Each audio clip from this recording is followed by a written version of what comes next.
I am going to reveal a forgotten technology that allows you to store soup for up to 5 years without the need for a refrigerator or any electricity.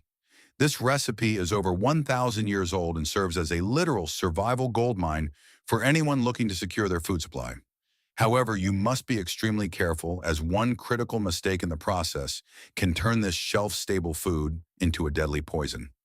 Today, I am walking you through the full, step-by-step process to ensure you can distinguish between successful survival preparation and a fatal error. I encourage you to watch until the very end to capture every detail. We begin with the base of the soup. I start by taking an onion and chopping it into large, substantial chunks. You do not need to worry about making perfect cuts here because everything will eventually be processed in the blender later on. Next, we move to the red bell pepper. Slice it up thoroughly. The red bell pepper is essential because it adds a natural sweetness, a vibrant color, a significant boost of vitamin C, and a rich depth of flavor to the soup base. Now we add tomatoes, and you need to use a lot of them. This is a key component of the recipe. The tomatoes are what make the base bright and thick, providing the real body of the soup. Everything goes directly into the pot. At this stage, add your garlic immediately. Do not skimp on the garlic. Its presence is vital. Now let the mixture simmer for about 30 minutes. You want to cook it until the vegetables are completely soft. We are not looking for pretty individual pieces at this stage. What we need is a powerful vegetable mash that will eventually become a dry concentrate. Once the vegetables are ready and softened, it is time to blend them into a perfectly smooth puree. You might wonder why this step is necessary. We need a uniform base that is capable of drying evenly. If you leave big chunks in the mixture, some parts will over-dry, while other parts trap internal moisture. Moisture is the enemy of long-term storage. It is what kills your food supply. Using a blender here ensures texture stability and guarantees a safe drying process. You should end up with a thick, smooth, and vibrant vegetable paste. Next, pour this vegetable puree into a large container. Add 2 tablespoons of salt. Now we reach a key part of the process. Add 2 cups of semolina, which weighs approximately 1.11 lbs. Semolina is the true backbone of this dish, known as tirana. It functions by absorbing the moisture from both the vegetables and the yogurt, swelling up to create a solid structure. This ingredient adds slow-release carbohydrates, which are essential for sustained energy in a survival situation. Furthermore, semolina helps in the formation of granules that dry evenly without crumbling into useless dust. Mix the ingredients well until the consistency begins to thicken. Now it is time to add medium-fat yogurt, about 0.66 lbs. The yogurt is crucial because it brings a fermented tang and provides probiotics for gut health, while also acting as a binder for the entire mixture. Mix it again until the entire preparation is uniform. This is now starting to look like a traditional tirana base, a time-tested mix of fermented dairy, grains like semolina, and fresh vegetables.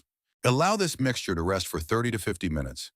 During this resting period, the semolina will continue to absorb moisture, causing the mix to thicken further. Simultaneously, the yogurt acidifies the mixture, which results in a much deeper flavor profile. This is the core logic of tirana, combining dairy with grain and then drying it. Do not skip this resting phase. If you rush this part, you will end up needing to add extra flour later, which will result in a worse overall taste. Once the time is up, it is time to add flour. You must do this gradually. Your goal is to create a dough that no longer sticks to your hands. You should rely on the feel of the dough rather than strict measurements in grams, because factors like the juiciness of the tomatoes, the size of the onions, and the thickness of the yogurt can vary. You want to end up with a dough that is soft and firm, yet workable. It should not be as hard as a rock, nor should it be a sticky goo. If it continues to stick to your hands, simply add more flour. Now that the dough is perfectly ready, we begin the shaping process. First, shape the dough into a thick sausage shape, which makes it easy to grip and work with. Slice this into even chunks, which allows for simple portion control. Take each individual piece. There is no need for a rolling pin here. Just use your hands to flatten, press, and pat the dough into thin discs. A rough shape is perfectly fine. The objective is to get them thin and roughly even so that they dry quickly. Perfection in appearance does not matter here. This is hands-on survival work, not a professional baking contest. Let's have some real talk. Are you currently building real food reserves, or are you just hoping that the grocery store shelves will stay full forever? What does your current stockpile look like? Do you have enough for weeks or months? Write the exact number in the comments below. We want to see who is serious about their preparation. It is much better to prepare everything now so you do not have to regret it later when you are sitting hungry during tough times. History has a tendency to repeat itself. Now we move to the drying phase. I use an oven for 2 to 3 hours at the lowest possible temperature, around 170 to 180 degrees. Keep the oven door cracked slightly to allow moisture to escape. Alternatively, you can air dry the disc for 2 to 3 days in a dry, well-ventilated spot. This is the old school method. Remember, the goal is to dry the food, not bake it.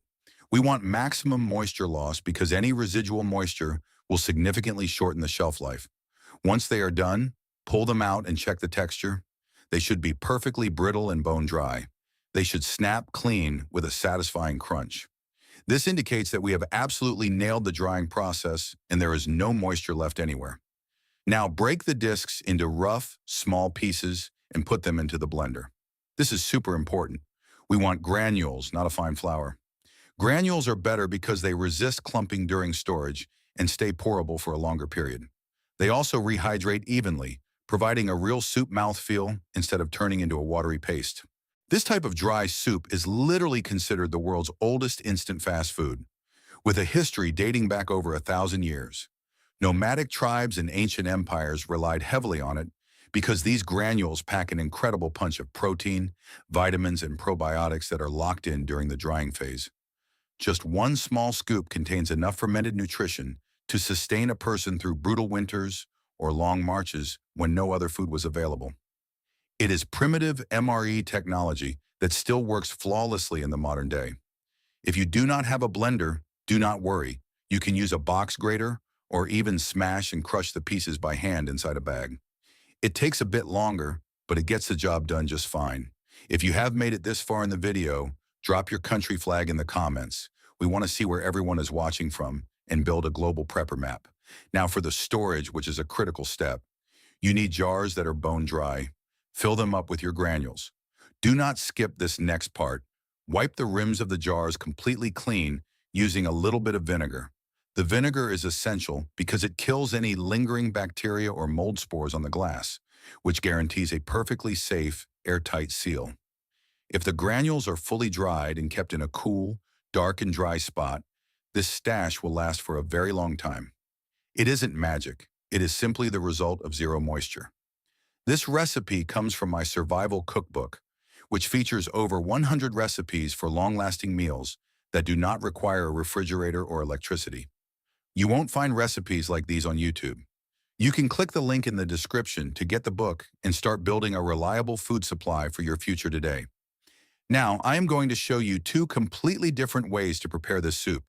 The first is what I call the emergency blackout method. This is for when you have no power, no kitchen, and no time. You literally just dump a scoop of this dry concentrate into a mug or a bowl and pour boiling water straight over it. Stir it, and you are ready to eat. Within just 60 seconds, you have a hot, nutrient-dense meal. This represents the raw power of true prepping, zero fuss and maximum nutrition for when you are freezing or exhausted. It is an absolute lifesaver in a crisis. The second method is much tastier if you have the resources. You will need a skillet, some olive oil, and a tomato. Sauté these briefly to release the aroma. Then add a cube of homemade beef bouillon. I have a previous video on how to make that, and there is a link in the description if you're interested. If you don't have that, you can skip it and just add water.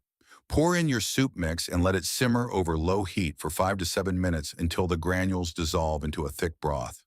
It is quick, filling, and tastes like it was just freshly made, not at all like something that has been sitting in a pantry. If you have made it this far, remember to drop your country flag in the comments. Let's see the global prepper community in action. If this ancient survival secret changed the way you look at food security and the potential of your pantry, please subscribe to the channel and like this video. We are dedicated to uncovering the history and techniques that others have tried to bury. Start geotrong your future today by preparing your own reserves. The next hidden treasure of survival knowledge will be revealed very soon.